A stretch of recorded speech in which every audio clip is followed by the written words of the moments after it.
Given what most Americans believe, the next statement may be more shocking than any previous. The fact is, the United States is not a country, but a corporation contractually created by the Constitution. Your state is a country, per the law, and your original citizenship is of that country. Our founders instituted themselves to be first and foremost citizens of their respective states. As of 1787, those states already had formed a union, and they created the Constitution for the purpose of perfecting that union in forming a national government. They did not intend that the new nation have any jurisdiction or powers over the states or their citizens that were not specifically enumerated in the Constitution. They stated this point quite clearly in Article 1, Section 8, Clause 17 of the Constitution. They granted the United States exclusive legislation in all cases whatsoever over such district not exceeding 10 miles square as may become the seat of the government of the United States, our District of Columbia, and to exercise authority over all places purchased by the consent of the states. And that is all. The framers further secured the rights of the people with the 9th and 10th Amendments in the Bill of Rights. In the 9th, they established that the enumeration in the Constitution of certain rights shall not be construed to deny or disparage others retained by the people.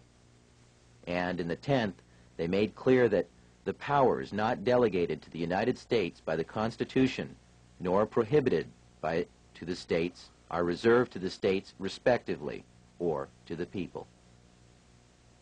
The only way the federal government can have any jurisdiction beyond these constitutional clauses is by written permission or contract.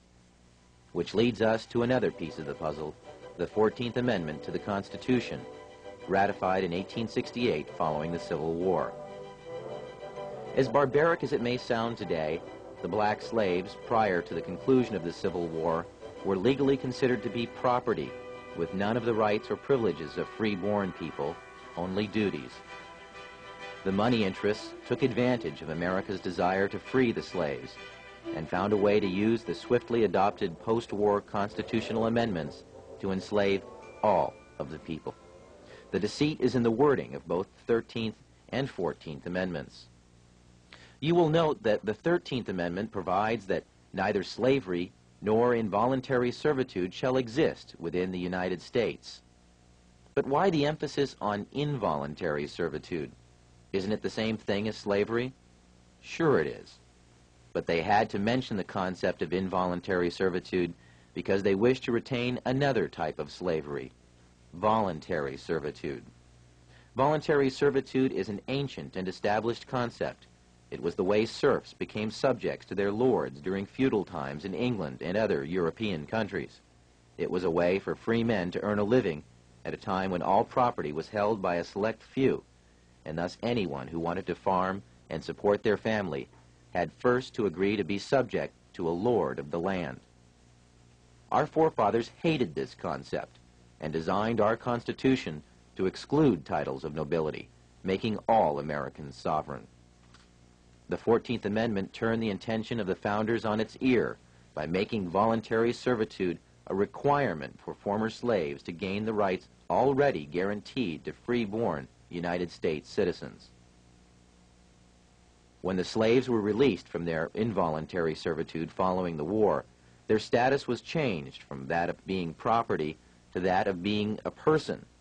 But being a person still entitled them to none of the rights associated with citizenship. So the 14th Amendment ostensibly was written to provide the former slaves with the same constitutional rights of free-born American citizens, but only if they agreed first to become subject to the jurisdiction of the corporate United States.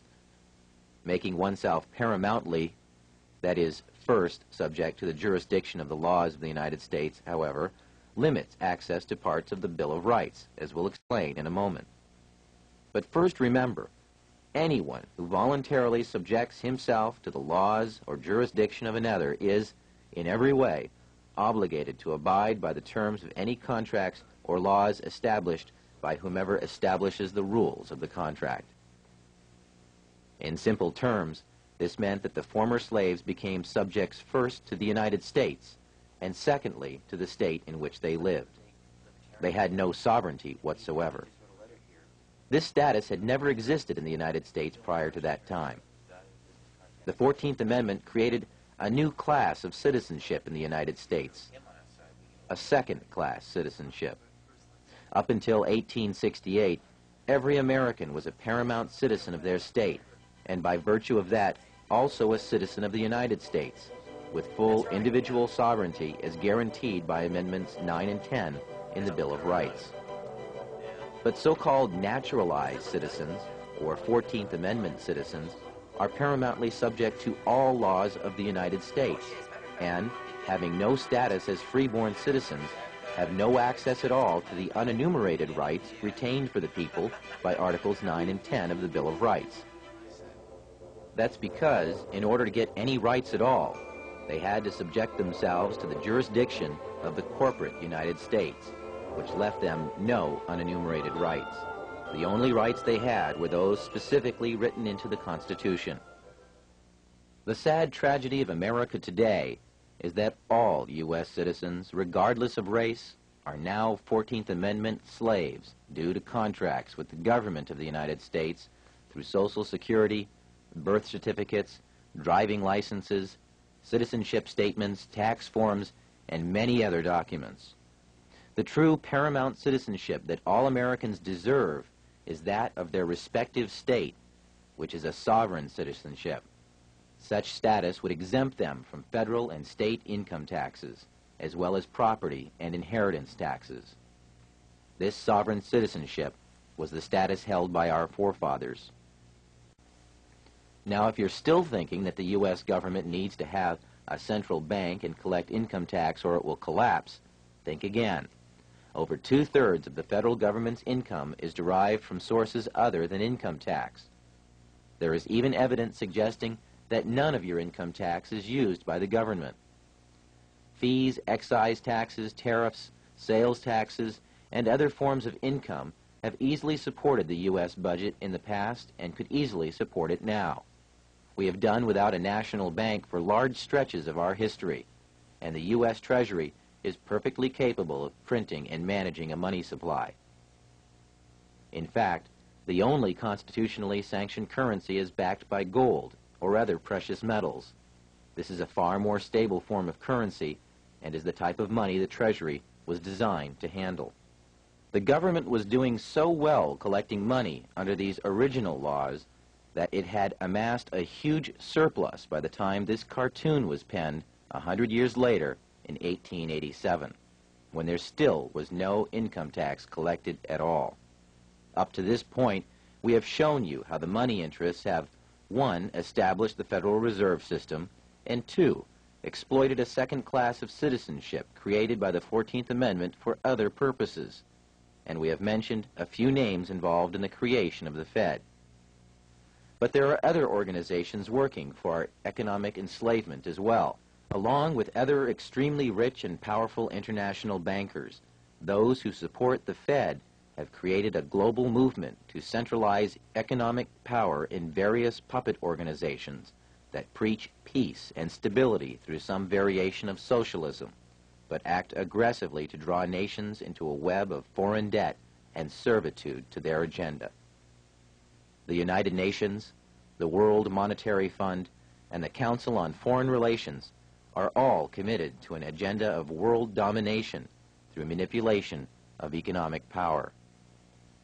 The Council on Foreign Relations openly admits to being a private club, yet it is the primary recruiting post in both international banking and the federal government of the United States.